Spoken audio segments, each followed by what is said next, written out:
Today on the YY family, my dad's gonna show me how a telephone works. And my mom's taking me to Australia to find out about coral reefs. Grandpa's taking me all the way to the sun to find out why it shines. And Grandma's gonna show me where mountains come from. And Uncle Scopo and Uncle Micro are gonna explain why we taste and smell things. Scopo, is this too salty? Yeah, science is wonderful. I like it. Come along with me and meet the smartest family in all the town. The YY family. Mom can make it plain to see that what goes up eventually comes down. The YY family. Come and meet the YY family. We got a lot of real know-how. Grandpa knows a lot about farming. Ask him and he'll show you now. Why do airplanes fly? When I land, I'll tell you why. Meanwhile, there's a dragon making some kind of a potion in a vat. The YY family.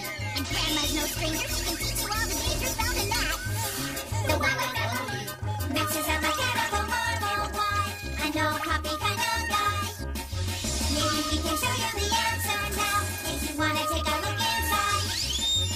Everybody's in a lather. Rushing London, what's the matter? Every person hears a cry. Rushes to the baby side. What's the deal? What could it be? It's called the YY family. Who has all the answers about the sun and moon and stars? That would be Zygo and Magic. Who can tell us all about the atmosphere and Mars? That would be Zygo and Magic. Pick a spot in outer space, they've been all around the place. Zygo and Magic, here they come.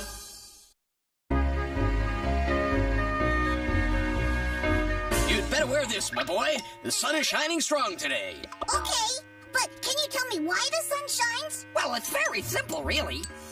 The sun is made of hot gases. So hot they produce lots of explosions. And an enormous amount of energy. Hey! Where is everybody? Wait for me!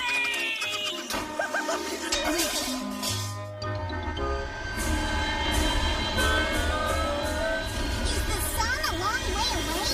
Oh, it's only about 93 million miles. But with my brand new Turbomatic space drive, we'll be there in no time. Hold on tight. Raise thermal shield. Turbo shield up. Raise anti-sun ray shield.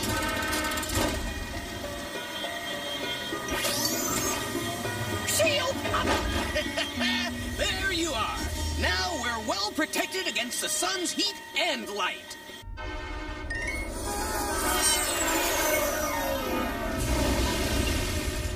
Look, Victor, this is the sun's outer layer. The temperature here is 9,500 degrees. And that's Fahrenheit. And that's hot. And that's nothing. The temperature at the core is thought to be 27 million degrees. So, where are we going to land? We can't land on the sun. It's just a big hot ball of gas, mostly hydrogen. And thanks to the wonder of YY vision, we can actually observe the hydrogen atoms that make up most of the sun. The tremendous pressure at the sun's core causes the hydrogen atoms to smash into each other. This causes the hydrogen atoms to fuse into a single helium atom. This reaction is called fusion. Every second, there are billions and billions of fusion reactions in the core of the sun. They produce a huge amount of heat and a huge amount of energy. This energy spreads to the sun's surface, then into space, and to the Earth. It takes the sunlight 8 minutes to reach the Earth. Here, check out this helioscope. It's Grandpa Maddox's latest invention. Patent pending. I can see lots of shiny dots. They're photons, the tiny particles of energy which make up light. These photons give us light and heat. Speaking of heat, I think it's time to get back to our nice, cool Earth.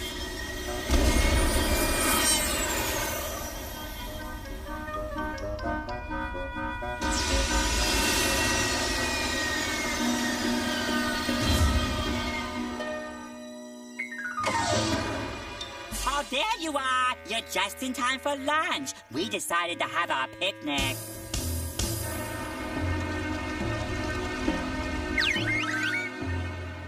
You should put a hat on, Victor. The sun is strong. Yep, and I can even tell you why. The kid's a genius, just like his father.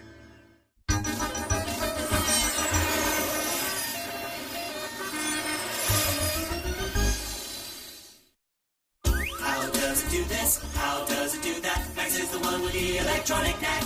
Machines are his thing, so don't go berserk. That's on the job. You'll find out how they work. And for dessert, Victor, we have some really yummy yogurt. Oh, goody. Open the hangar door. Here comes the airplane. No landing clearance.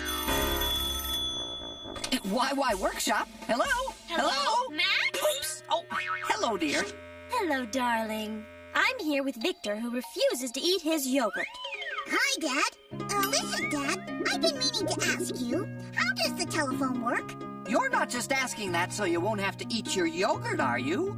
Me? Oh, no, never! Well, to explain it properly, I'm going to need 2 empty yogurt containers. Think you can find a couple for me? I guess so. Good. You work on that, and I'll be right there. I finished off 2 yogurts, Dad. Perfect. Let me have the empty containers. First, we need to understand that all sound is produced by vibrations. These vibrations travel in waves. Now, sound has to travel through something. Most of the sounds we hear travel through the air around us. But sound can travel through other things, like this string when it's stretched between 2 containers. Like this, Dad! Thank you, Victor. You've just demonstrated the principle of the telephone. Just replace the yogurt containers with the receiver and the string with wire, and bingo! You've got a telephone! A weak electric current runs through all the phones in the world. It's this current that lets us transmit our voices over a long distance. Let's check out the receiver. Here in the mouthpiece, there's a small microphone. The sound of my voice causes a membrane in the microphone to vibrate. The vibrations of the membrane cause variations in the electrical current, which travels along the telephone line to the receiver at the other end, which has another membrane in its earpiece. The variations in the current cause it to duplicate the vibrations of the membrane in the microphone, thus reproducing the sound of the person speaking. Now let's make a call. I want to call my dad. But I'm right here. I know, but I've got something very important to tell you, Dad, and I want to say it from a distance. All right, Victor. This is a perfect opportunity to explain how satellites are used to help us make long-distance phone calls. When you take the phone off the hook, the electrical signal triggers a dial tone. Then I dial the telephone number. Each button has sent an electrical impulse through the wire to the local telephone exchange. There, the electrical impulses are converted into radio waves, which are transmitted to a satellite in space. Ouch! The satellite directs the radio waves back to Earth, to another telephone exchange, which changes the signal back into electrical impulses, which travel through another wire before reaching their destination. It's the only way to travel. Hello, Victor? Is that you? Hi, Dad. I just wanted to say thanks for explaining how the telephone works. Don't mention it.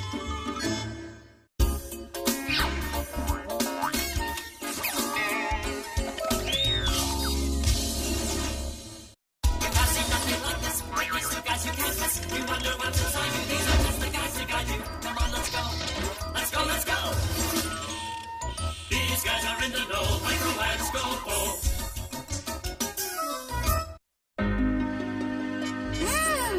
Something smells great. Naturally, it's my Italian cooking. Here, try the sauce. I think it needs salt. Hey, how about a little tomato sauce with that salt, huh? Scopo, is this too salty? That? So, how do we taste things? Well, where do you think this pizza gets its taste and smell from? Tomatoes and cheese? Radio. But the real answer is inside the tomatoes and cheese. Look here. Wow! What are those little bubbles? They're the chemical substances your nose detects when you smell the pizza. Or anything else. And when you enjoy the pizza's taste, it's actually these chemical substances you're enjoying. Is that all there is to it? Well, it's a bit more complicated than that. Scopo, time for the gizmo. Where are we? Looks like a tongue. I wonder whose. Yummy! Now to taste the food, the first thing your mouth needs is saliva! Phew! As it moistens our food, saliva frees the chemical substances in it. So we can taste them. Right. But your tongue only recognizes 4 basic tastes. Sweet, sour, bitter, and salty. You see, there are 4 zones on your tongue, 1 for each taste. The back of the tongue recognizes the bitter tastes, like orange peel. Orange peel, yuck. The tip of your tongue recognizes sweet food. One side of the tongue recognizes salty food. The other side recognizes sour foods, like green apples. But how does the tongue recognize different tastes? Let's get a closer look. What's this? It's a taste bud. You got lots of them all over your tongue. They identify the chemical substances in the food. You mean these little red dots? Yes, the taste buds send the information to the brain. But they can only tell if the food is sweet, sour, salty, or bitter. Right. So how can we tell the difference between 2 sweet foods like strawberries and cake? For that, you need your nose. But we don't eat with our noses. No, but when a food's chemical substances are released, they travel up into the nose. Look, there goes some now. After them! Here we are. These are the sensory cells. You see, when they identify the chemical substances and send the information to the brain, that's when you taste your food. Stop that! This is my hat! Whoa! Help! Oh, I think we've been smelled enough for one day. Let's go. The gizmo! It's gone!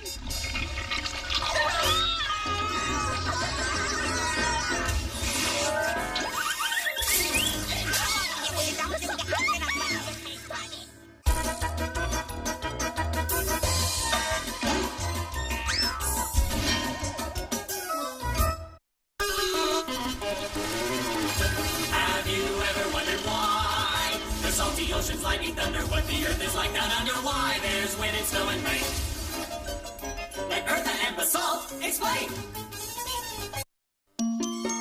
It's sure gonna be fun showing the slides from our last mountaineering trip. How did that get in there? That's a great picture, Uncle Micro. Hey, Uncle Scopo, can I go with you the next time you go mountain climbing? I don't know. It may be a while. The mountains are kind of far away. Where do mountains come from? Well, they're caused by the... I think what Scopo means is that you should ask your grandmother. Grandma, where do mountains come from? Sounds like Micro suckered you into looking at his boring slides. Well, dear, it's quite simple, really. You always say that. And it always turns out to be simple, doesn't it? Well, yeah. All right, then. The Earth is a bit like this cream puff. Don't get any bright ideas, Basalt. The Earth has a hard outer layer, or crust, just as the cream puff does. Now, the Earth's crust is made up of several chunks that fit together like puzzle pieces. These are called tectonic plates. Beneath the Earth's crust is a layer of red-hot molten rock called magma. The tectonic plates float on the layer of magma, which means that very slowly they move around. In fact, the plate containing Europe and the plate containing North America are slowly moving apart at the rate of about 1 inch per year. Wow, that calls for a cream puff. I'll say. Oh! Victor! Basalt! Oh, if the Earth is like a cream puff, I can't wait to see what mountains taste like. Wait here. When two tectonic plates drift apart, they produce cracks in the Earth's crust called faults. Faults. Ah, all right, got it. And, what about mountains? Hold on. Now, when two tectonic plates come together, they do so with enough force to push up and fold the Earth's crust. And that forms mountains. They do look delicious. I'm not finished yet. The tectonic plates converge in two different ways. We've already seen how the plates collide and push up mountains, like the Alps or the Himalayas. Of course, the movement of the Earth's crust is much slower than this. All right, now, tectonic plates don't just smack into each other. Sometimes one of them slides underneath the other. The upper plate is pushed up and mountains form. Mountains can also be formed by... Oh, that looks like a volcano. I was hoping you'd say that, Victor. On the boundaries between tectonic plates, you have cracks in the Earth's crust. The magma beneath the crust erupts through these cracks, forming volcanoes. As the magma cools, it hardens into rock and eventually builds up a volcanic cone. So you see, dear, it's all quite simple, just like I said it would be.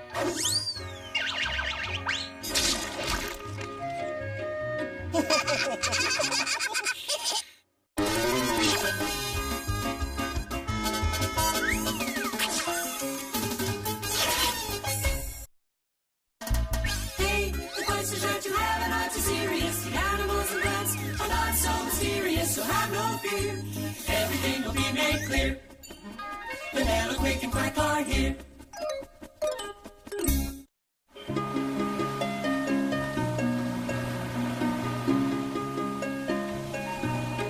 Hey, look what I found. Oh, thanks for the bath, Quick. You're welcome. Look, Victor, check out this shell I found. Shell? It kind of feels like a rock, and it looks like a plant. Hey, Mom! Quick found something really weird. It's a piece of coral. Oh, what's coral? It's a rare plant that lives in the water. Don't you ever listen? He said it felt like a piece of rock. How could it be a plant?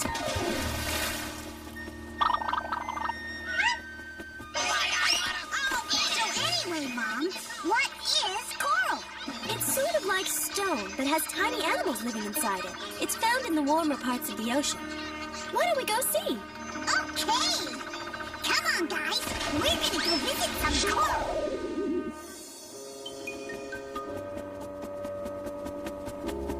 G'day, mate. Welcome to Australia. This is the Great Barrier Reef. It's the greatest concentration of coral in the world. It's over 1,000 miles long, and it's made completely of coral. Coral needs light, and that's why it lives in warm, shallow water. Hey, Mom, it's moving. That's a coral polyp, one of the tiny animals that live within the coral. Wow, what pretty colors. Yes, there are tiny plants called algae that live with the polyps. They give the coral its colors. There are over 340 different types of coral. They come in different shapes and sizes. Careful, don't touch it. Why not? Because the polyps are very fragile. You might hurt them by accident. Also, some species of coral can give you an itchy, burning rash. So, where does the coral come from? The polyps spend their entire lives making it. Take a look. Polyps are soft-bodied animals. Polyps don't move around. Once they choose a spot, they stay there. All their lives, polyps produce a substance called calcium under their feet. Calcium is what our bones are made of. Over time, the layers of calcium build up and form coral reefs. So the coral is sort of like the skeleton of the polyps. Hey, kid. Nice comparison. It's a very slow process. To produce 6 feet of coral reef can take as long as 500 years. Hey, this is a strange-looking island. It's called an atoll. An atoll? An atoll. It's actually a ring-shaped coral reef covered with sand. I don't like it.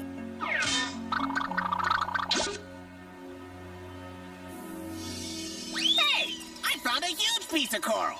Nah, that's just a smelly old bone. Yeah, like your head.